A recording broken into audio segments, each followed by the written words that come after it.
Olá, queridas irmãs, queridos irmãos. Começamos mais um programa, O Espírito da Letra, analisando a obra de André Luiz através da exuberante, linda mediunidade de Francisco Cândido Xavier. Estamos no capítulo 7º. Você que nos assiste em casa pode participar. Nós sempre recomendamos que você tenha o livro, seja físico ou virtual, e que possa ter também uma anotação, um papel, lápis e caneta, ou mesmo no próprio livro, porque nós procuramos, além de tirar o espírito da letra, procuramos também, a nossa equipe de produção, fazer a simplificação de palavras complicadas, porque muitas vezes o leitor não tem tempo de ir ao dicionário, então ele fica pulando, como um canguru, assim, sabe? Fica pulando, e aí perde um pouco o sentido. Nós, então, fazemos este trabalho para decodificar o entendimento e ficar mais clara a ideia. Os sinônimos que colocamos também ajudam a entender o texto. Portanto, aqui nós vamos começar o capítulo 7º. Você poderá acompanhar com a gente o capítulo cujo título é O Quadro Doloroso. Nós vamos agora para a nossa sala de leitura. Vamos lá? Então, André Luiz começa a descrever o que está acontecendo com eles, depois daquela noite, do capítulo 6º. Ele diz assim: de manhã, um emissário do sacerdote Gregório, com um semblante mal-humorado, veio notificar-nos, em nome de Gregório, que dispunhamos de liberdade até as primeiras horas da tarde, quando ele nos receberia para o entendimento particular. Saímos do cubículo, sinceramente desafogados, aliviados. A noite havia sido simplesmente aflitiva, pelo menos para mim, que não conseguira qualquer quietação no repouso. Não somente o ruído de fora se fizera contínuo e desagradável, mas também a atmosfera pesava, asfixiante. As alucinadoras conversações no ambiente me perturbavam e feriam. Gúbio nos convidou a uma pequena excursão educativa, dizendo-me bondoso: vejamos, André, vejamos se poderemos aproveitar alguns minutos estudando os ovoides. Os ovoides. Eloy e eu, aí estão os ovoides, que eles haviam visto no dia anterior, orbitando a atmosfera física e vibratória das pessoas. Eloy e eu acompanhamos Gúbio, felizes. A rua coalhava-se, enchia-se de tipos característicos da anormalidade deprimente. Aleijados de todos os matizes, idiotas de máscaras variadas, homens e mulheres de fisionomia torturada iam e vinham. Ofereciam a perfeita impressão de alienados mentais. Com exceção de alguns que nos olhavam de olhar suspeitoso e cruel, com manifesta expressão de maldade, a maior parte, a meu ver, situava-se entre a ignorância e o primitivismo, entre a amnésia, a falta de memória e o desespero. Muitos demonstravam-se irritadiços diante da calma que nós a eles testemunhávamos.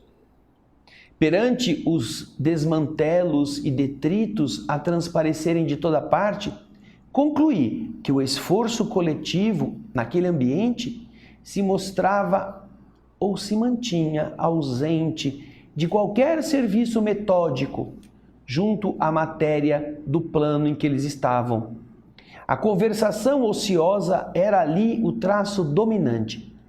O instrutor nos informou então, com muito acerto, de que as mentes extraviadas, de modo geral, lutam com ideias fixas, implacáveis e obcecantes, gastando longo tempo a fim de se reajustarem.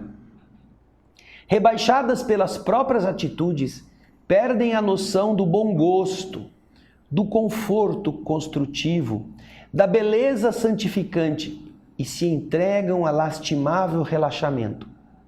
Com efeito, a paisagem, sob o ponto de vista de ordem, deixava muito a desejar.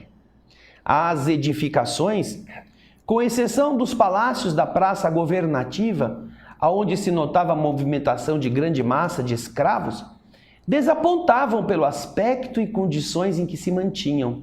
As paredes, revestidas de uma substância parecida com o lodo, mostravam-se repelentes, não só à nossa visão, mas também pelo cheiro, pelas exalações desagradáveis. A vegetação em todos os lugares era escassa e mirrada, pobrezinha, definhada. Gritos humanos, filhos da dor e da inconsciência, eram frequentes, provocando em nós uma sincera piedade. Fossem poucos os transeuntes infelizes, e nós poderíamos pensar num serviço metódico de assistência individual. Mas, que dizer de uma cidade inteira constituída por milhares de loucos declarados? Dentro de uma colmeia dessa natureza, o homem sadio que tentasse impor socorro ao espírito geral, não seria ele, de verdade, o alienado mental aos olhos dos outros? Impraticável, portanto, qualquer organização beneficente visível, a não ser através de serviço arriscado como aquele de que o nosso instrutor se incumbira, tocado pela renúncia, na obra de santificação com o Cristo. Além das perturbações reinantes capazes de estabelecer a guerra de nervos nas criaturas mais equilibradas da crosta do mundo, além disso, pairava na atmosfera sufocante nevoeiro, que mal nos deixava entrever o horizonte à distância. O sol, através de uma espessa cortina de fumaça, cuja procedência me era impossível determinar, era visto por nós como se fosse uma bola de sangue afogueado. Eloi, forçando o bom humor, perguntou a propósito se o inferno era um hospício de proporções assim muito grandes, ao que o nosso orientador respondeu concordando e informando que o homem comum não possui senão vaga ideia da importância das criações mentais na própria vida.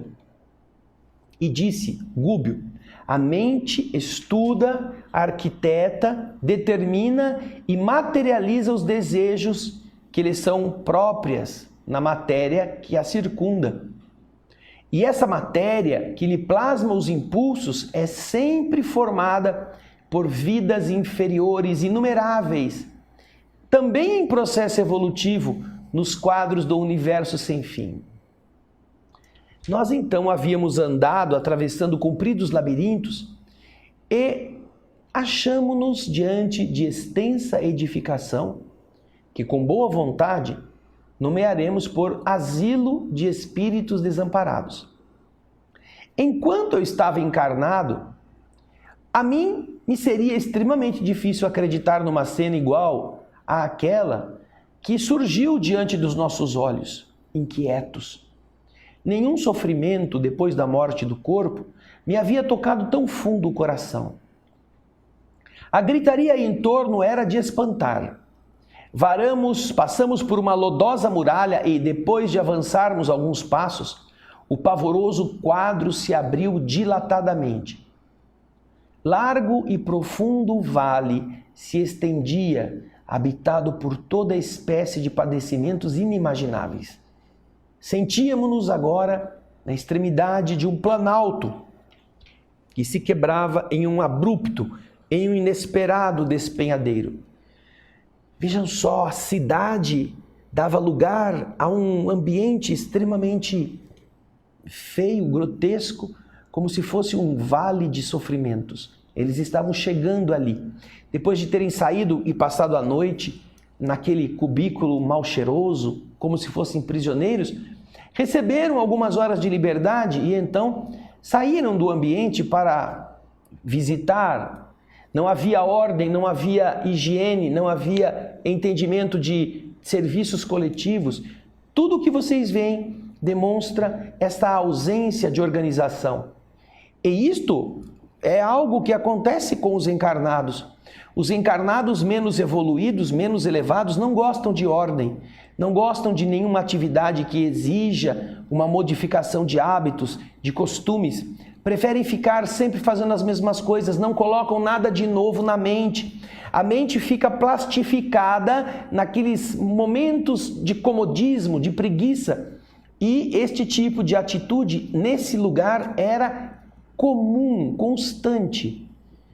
O lixo se acumulava, a imundície dava notícia da falta de equilíbrio dos habitantes daquele ambiente.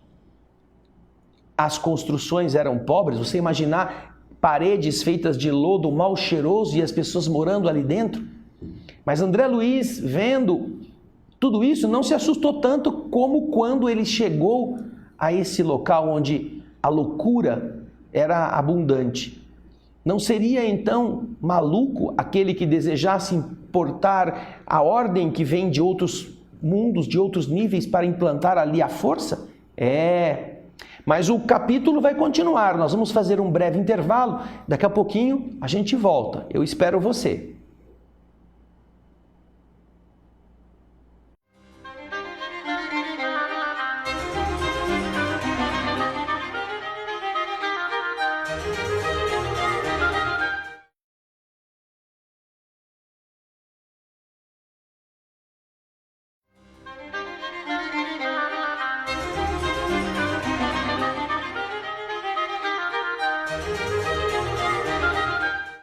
Olá, estamos de volta com o capítulo 7º do livro Libertação, cujo título é Quadro Doloroso. Eles chegaram então a uma localidade nessa cidade meio bizarra, meio medieval quase, não é? Que dava para um abismo, para um vale, onde havia só tragédia. E André ficou espantado. Agora ele vai começar a contar o que ele está vendo. À nossa frente, numa distância de dezenas de quilômetros, sucediam-se furnas, cavernas e abismos. Como se nós nos situássemos perante uma imensa cratera de vulcão vivo, alimentado pela dor humana, porque lá dentro turbilhões de vozes explodiam, ininterruptos, parecendo uma estranha mistura de lamento de homens e de animais. As minhas fibras mais íntimas tremeram. E não só em mim, mas igualmente no espírito de Eloi, o movimento era de recuo instintivo. O orientador, no entanto, estava firme. Longe de nos endossar, de nos estimular a fraqueza, fingiu que não viu, ignorou-a deliberadamente e disse com calma: aqui amontoam-se como se fossem galhos secos, milhares de criaturas que abusaram dos sagrados dons da vida. São réus da própria consciência, personalidades que alcançaram a sobrevivência sobre as ruínas do próprio eu, confinados, presos em escuro setor de uma alienação mental. Esgotam aqui, eles gastam resíduos envenenados, que acumularam na esfera íntima, através de longos anos vazios de trabalho edificante no mundo da terra, entregando-se presentemente a infindáveis dias de tortura redentora. Talvez porque nosso espanto crescesse à vista da tela aflitiva e tenebrosa, de maneira serena ele ainda acrescentou: não estamos contemplando a não ser a superfície de trevosos cárceres, de trevosas penitenciárias, a se confundirem com os precipícios que vão para baixo da crosta da terra. E então compungidamente Eloi pergunta: mas não vai haver recurso a tanto desamparo? E depois de pensar alguns momentos rápidos, Gúbio disse em tom grave: quando encontramos um morto de cada vez, é fácil conceder a esse morto uma sepultura merecida, condigna, respeitada. Mas, se os cadáveres são contados por multidões, nada nos resta senão adotar a vala comum. Todos os espíritos renascem nos círculos carnais para destruírem os ídolos da mentira e da sombra, e entronizarem, assumirem dentro de si mesmos os princípios da sublimação vitoriosa para a eternidade, quando não se encontram em uma simples estrada evolutiva. Contudo, nas demonstrações de ordem superior que lhes cabem, preferem, na maioria das ocasiões, adorar a morte na preguiça, na ignorância agressiva ou no crime disfarçado, esquecendo ou olvidando a gloriosa imortalidade que lhes compete atingir. Ao invés de estruturarem destino santificante, com vistas ao amanhã infinito, menosprezam oportunidades de crescimento, fogem ao aprendizado salutar e contraem débitos clamorosos, retardando a obra de elevação que lhe deveria pertencer como decisão própria. E se eles mesmos, senhores de preciosos dons de inteligência, com todo o conjunto de revelações religiosas de que dispõem para solucionar os problemas da alma, se confiam, se entregam voluntariamente a semelhante atraso, que nos resta fazer, senão seguir nas linhas de paciência, por onde se regula a influenciação dos nossos benfeitores? Temos que esperar. Sem dúvida, esta paisagem é inquietante e angustiosa, mas também é compreensível e necessária. Aí o André diz assim, eu perguntei a ele se nesses lugares purgatoriais não havia companheiros amigos, detentores da missão de consolar. Ao que o nosso instrutor respondeu afirmativamente, sim, André. Esta imensa coletividade dentro da qual predominam individualidades que pelo sofrimento contínuo se caracterizam por um comportamento sub-humano, não está esquecida. A renúncia opera com Jesus em toda parte. Agora, todavia, não dispomos de oportunidade para identificação de missionários e servidores do bem. Vamos ao estudo que nos interessa de mais perto. Descemos então alguns metros e encontramos esquálida mulher estendida no solo. Esquálida, magrinha. Gúbio colocou sobre ela os olhos muito lúcidos e depois de alguns momentos recomendou-nos seguir-lhe a observação. Aí está a imagem do projeto Imagem. Esta observação precisa.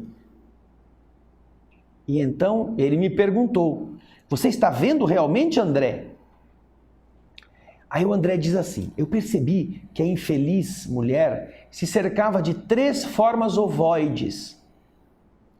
E vocês vão ver de novo na imagem que essas 3 formas ovoides estão diferentes entre si pelas cores, que me seriam, porém, imperceptíveis aos olhos, caso não desenvolvesse, nesse momento, todo o meu potencial de atenção.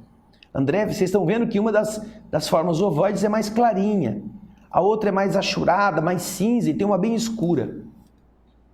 E eu então disse, sim, reparo curioso a existência de 3 figuras vivas, que estão justapostas ao seu perispírito, apesar de se expressarem por intermédio de matéria que me parece leve gelatina, fluida e sem forma. Gúbio elucidou sem detença.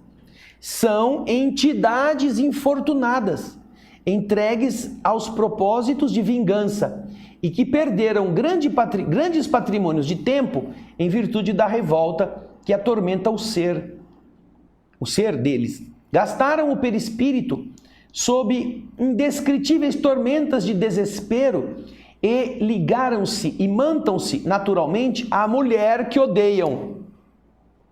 Esta irmã, que por sua vez ainda não descobriu que a ciência de amar é a ciência de libertar, iluminar e redimir. Quer dizer, veja só, vem para mim aqui.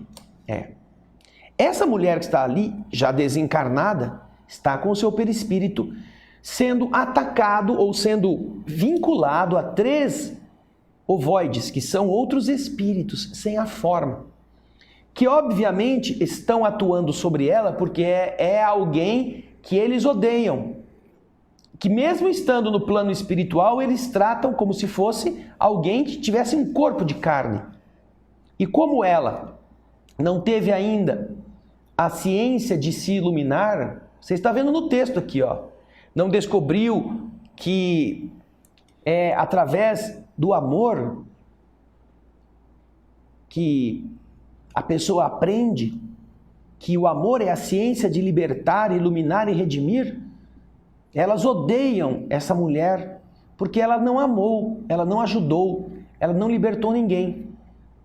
Mas você vê que naquele lugar, logo no começo deste bloco, o instrutor diz que estão as pessoas que na terra não fizeram nada de bom por si mesmas e nem por ninguém. Gastaram o seu tempo em coisas inúteis. Sabe aquele negócio? Nós vamos na balada, a gente vai no show, a gente vai curtir isso, curtir aquilo, a gente vai atrás de tolices. Então, é claro que não é só isso. O crime que às vezes cometemos, esquecendo a gloriosa imortalidade, ele também faz parte do resultado. Essas pessoas, ao invés de criarem um destino santificante com vistas ao amanhã, menosprezam as oportunidades de crescimento, não gostam de estudar, fogem do aprendizado, reclamam de qualquer disciplina e, por causa disso, contraem dívidas pesadas, retardando a obra da evolução delas mesmas. Por isso que eles não têm como obrigar esses espíritos a serem diferentes.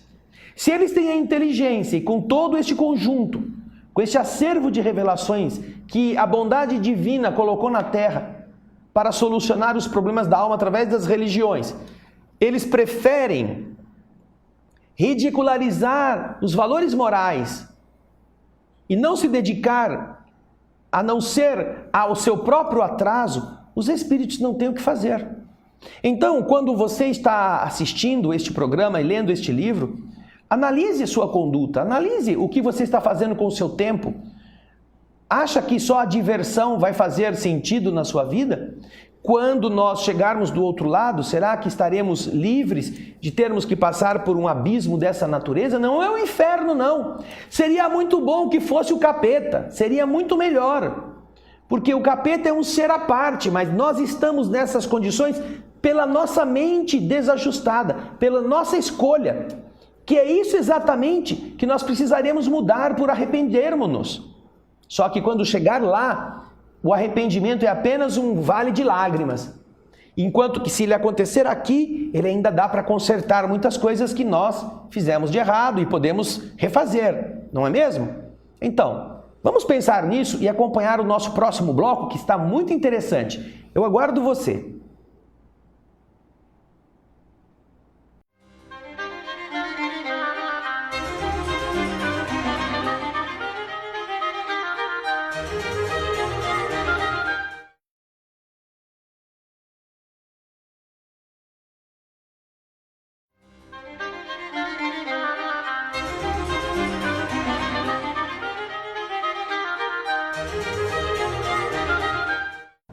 Estamos de volta com o capítulo 7º do livro Libertação. Estamos aprendendo coisas interessantes que têm a ver fundamentalmente com nossas escolhas nesta vida. Como é que nós agimos? O que é que nós preferimos? Como nós vamos colocar na mente dessa juventude alucinada, entregue às aventuras que alguns dizem que são da sua idade, que são normais, que seja o conjunto das drogas, dos excessos, da curtição, é exatamente uma maneira de gastar e gastar o tempo sem produzir nada de bom para si mesmo? Será que essas pessoas que se embebedam, que se drogam, que se entregam a todos os prazeres com a desculpa de que elas têm que curtir, estão preparadas para encontrar esse destino? Isso que vem depois, que são quilômetros e quilômetros de lugares assim, e André Luiz está falando só de um? A coisa vai ficar interessante. Vamos lá, porque o quadro doloroso vai ser ainda aprofundado agora. Diz André: sondamos auscultamos de mais perto esse desventurado espírito, essa mulher. E Gúbio assumiu a atitude do médico diante da paciente e dos seus aprendizes.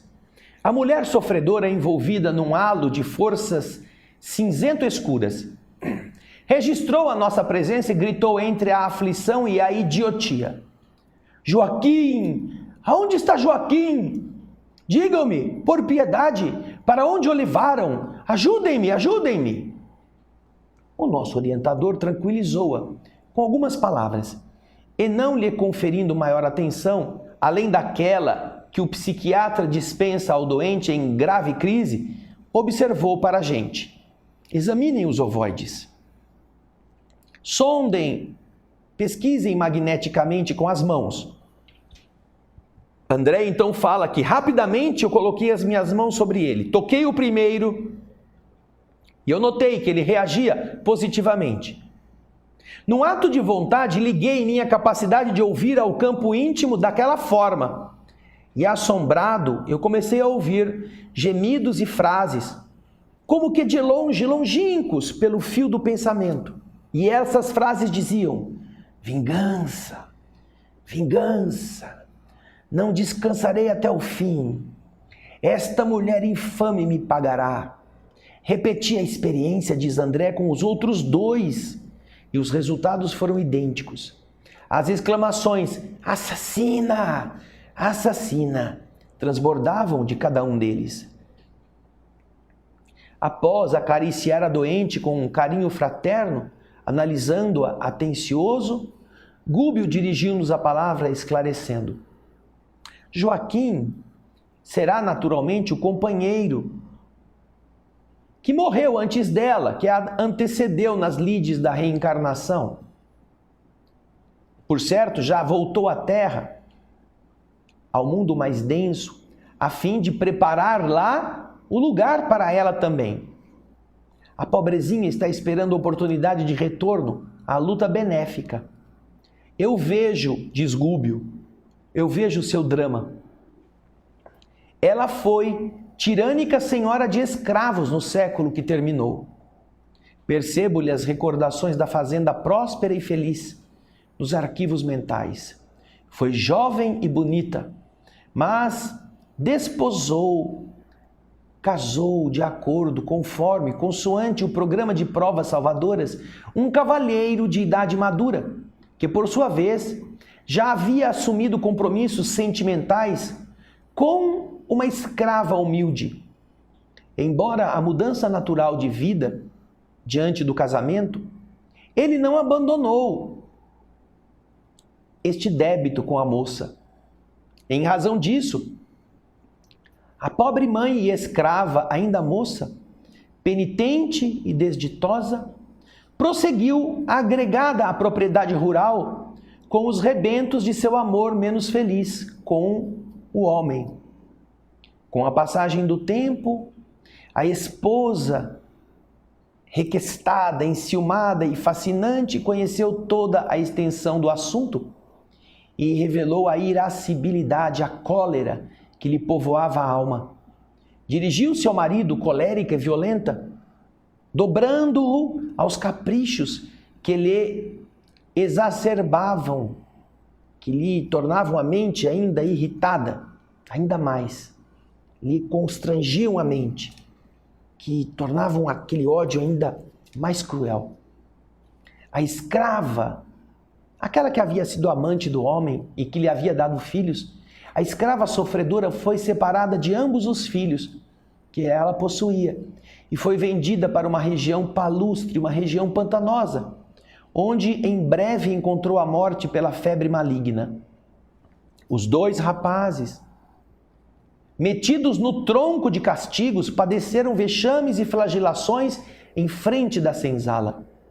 Acusados de ladrões pelo capataz, graças ao desejo da senhora dominada de egoísmo terrificante, passaram a exibir pesada corrente no pescoço ferido.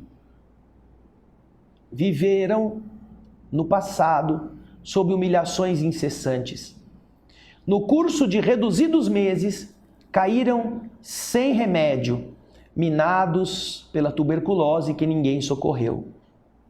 Quando desencarnaram, reuniram-se à mãe revoltada, formando um trio perturbador na organização ruralista, lá na fazenda que os expulsara, sustentando sinistros propósitos de vingança.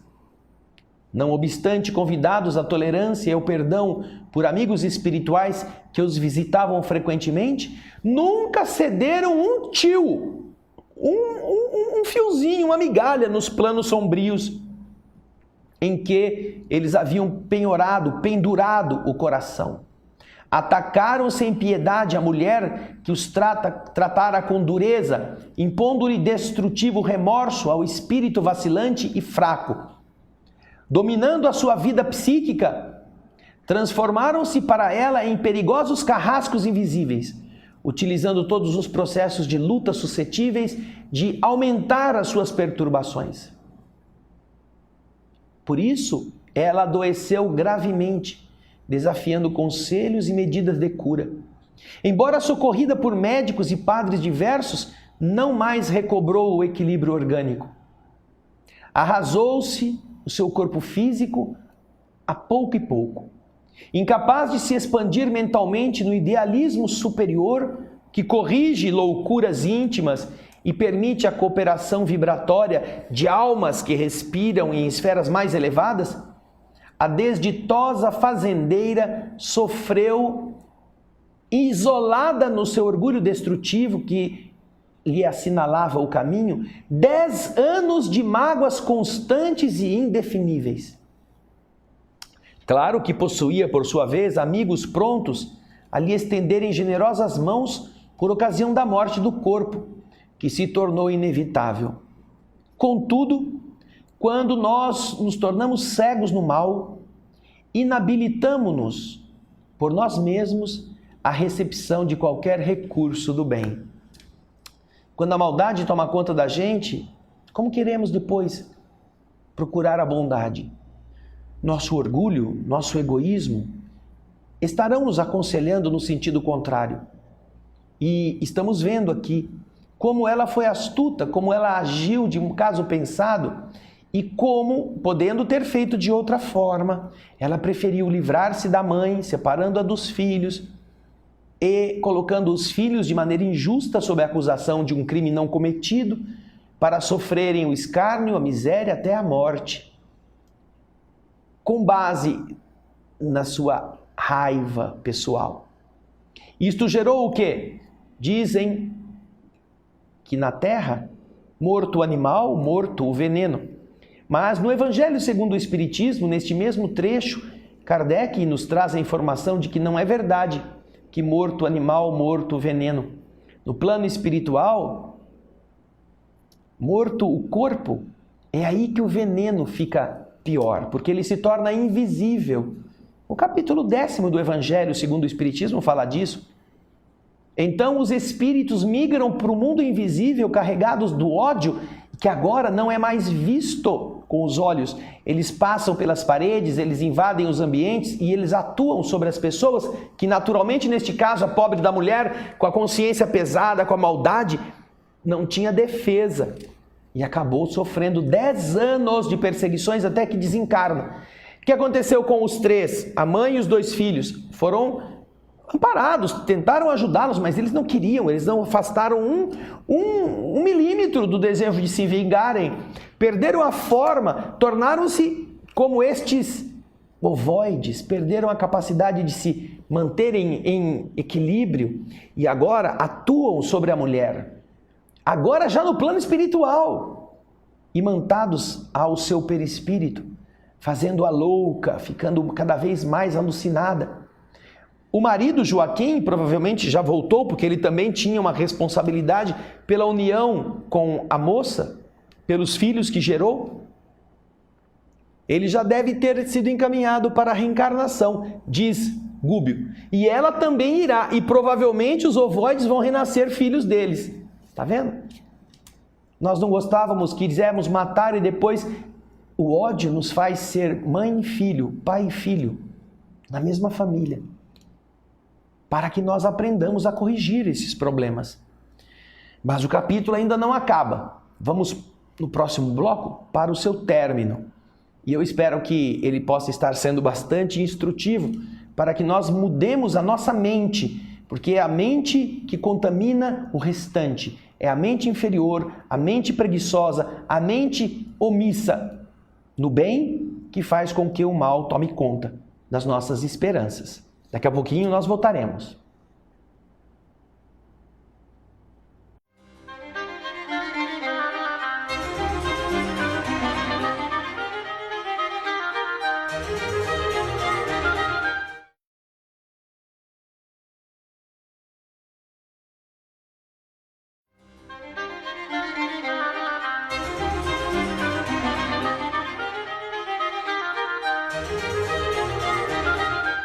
Estamos de volta com a última parte do capítulo 7º, quadro doloroso, o quadro dessa irmã, que está sob a influência de 3 ovoides que não é por acaso se encontram atacando essa mulher.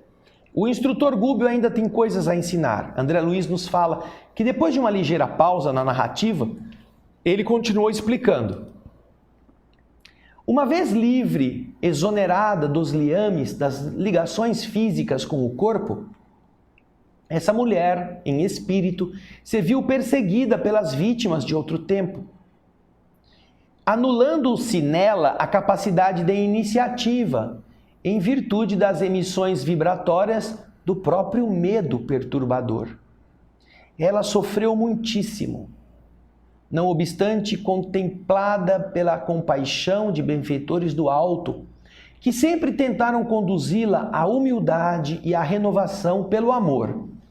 Mas o ódio trocado é uma fornalha ardente, que mantém a cegueira e a revolta, a sublevação. Desencarnado o marido, veio semilouco encontrá-la no mesmo invencível abatimento, incapaz de socorrê-la em vista das próprias dores que o constrangiam a difíceis retificações, a difíceis correções. Os impiedosos adversários prosseguiram na obra deplorável e ainda mesmo depois que perderam a organização do perispírito, quando se tornaram ovoides, aderiram a ela, grudaram a mulher com os princípios de matéria mental em que se revestem agora como ovoides. A revolta e o pavor do desconhecido, com a absoluta, a total ausência de perdão, ligam-nos uns aos outros, como algemas de bronze. A infeliz perseguida, na posição em que se encontra, não os vê, não os apalpa, mas sente a presença dos 3 e ouve as vozes deles através da inconfundível acústica da consciência. Assassina, você vai me pagar. Ela escuta isso dentro dela. Vive atormentada, sem direção. Tem o comportamento de um ser quase irresponsável. A infortunada criatura não parecia registrar as informações que Gubbio dizia ali em voz alta e que estavam tratando dela, do seu caso. Clamava com medo pela ajuda do companheiro. Eu me vali ainda da oportunidade para algumas perguntas. Diante deste quadro comovedor, como encarar a solução? Pergunta André. Gubbio, muito calmo, respondeu. Gastaremos tempo. A perturbação, André, vem de inesperado. Instala-se à pressa. Entretanto, retira-se muito devagar. Aguardemos a obra paciente dos dias. E após uma pausa expressiva, acentuou. Tudo me faz crer que os missionários da caridade já lhe reconduziram o esposo às correntes da reencarnação. E é de supor que esta irmã se acha em vias de seguir as suas pegadas a breve tempo. Naturalmente, vai renascer em ambientes de uma vida torturada, enfrentando obstáculos imensos para reencontrar o ex-esposo e compartilhar com ele as experiências futuras.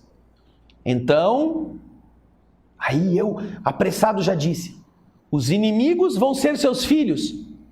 Indaguei curioso, quebrando as reticências de sua fala. E ele respondeu: como não? Certamente o caso já se encontra sob jurisdição superior. Esta mulher retornará à carne, seguida pelas mentes dos adversários que aguardarão, junto dela, o tempo de voltarem também aos fluidos terrestres. E eu, profundamente exclamado, disse: não se separará dos perseguidores nem mesmo para o regresso?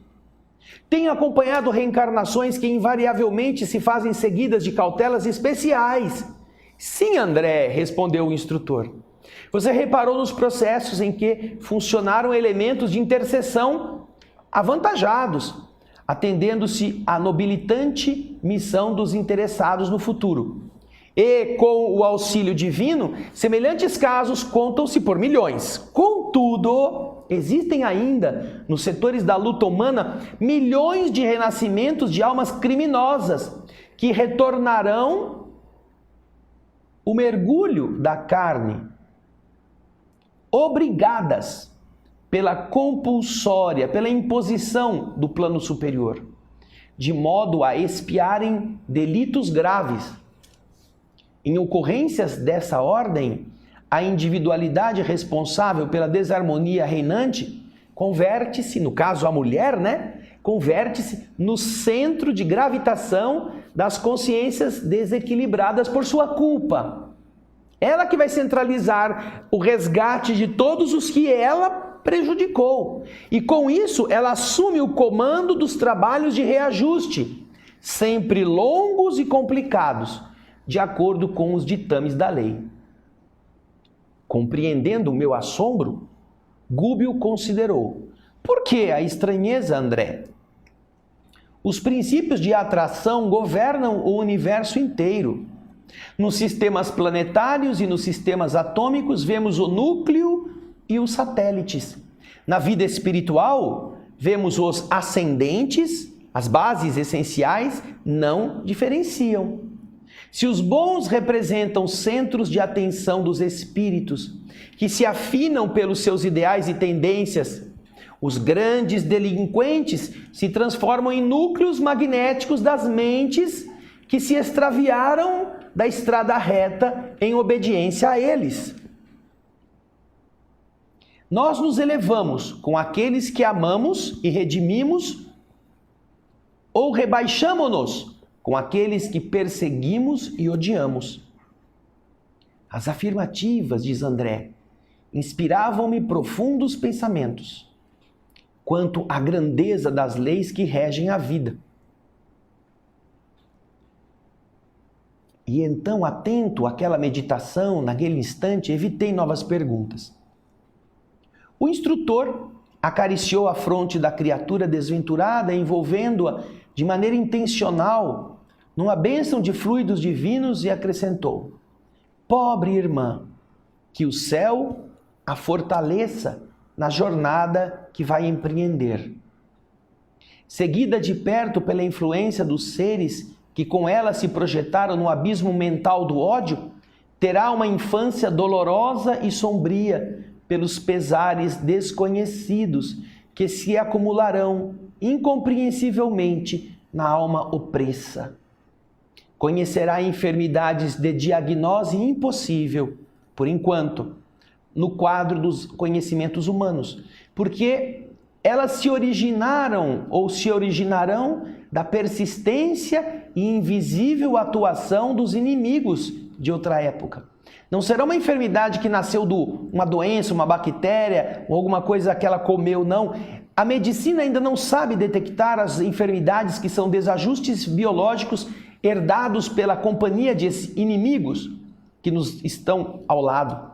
Terá uma mocidade torturada por sonhos de maternidade e não repousará intimamente enquanto não beijar no próprio colo os 3 adversários, convertidos então em filhinhos tenros de sua ternura sedenta de paz.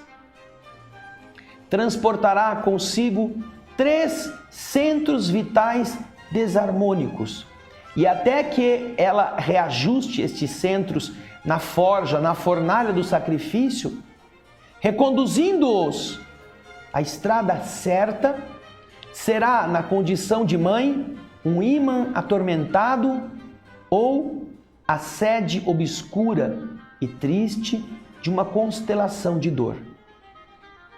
O estudo era, sem dúvida, absorvente, cativante e fascinante, mas a hora controlava-nos o serviço e era imperioso regressar.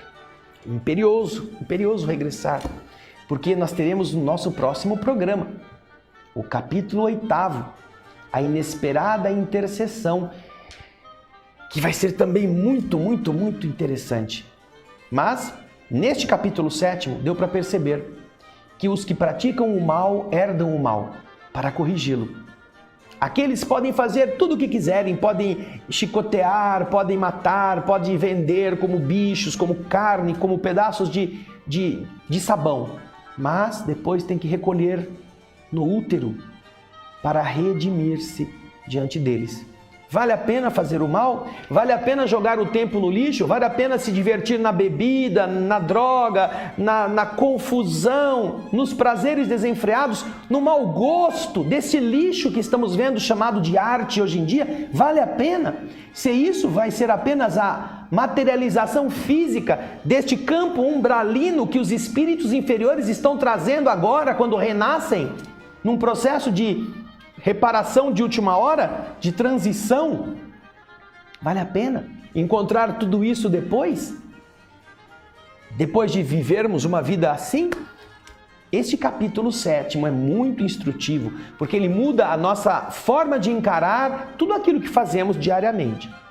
Se nós tivermos um pouco de juízo, nós seremos nossos melhores amigos. Não precisaremos pedir que Deus faça isso, porque Deus não obriga ninguém, somos nós que temos que aprender a fazer.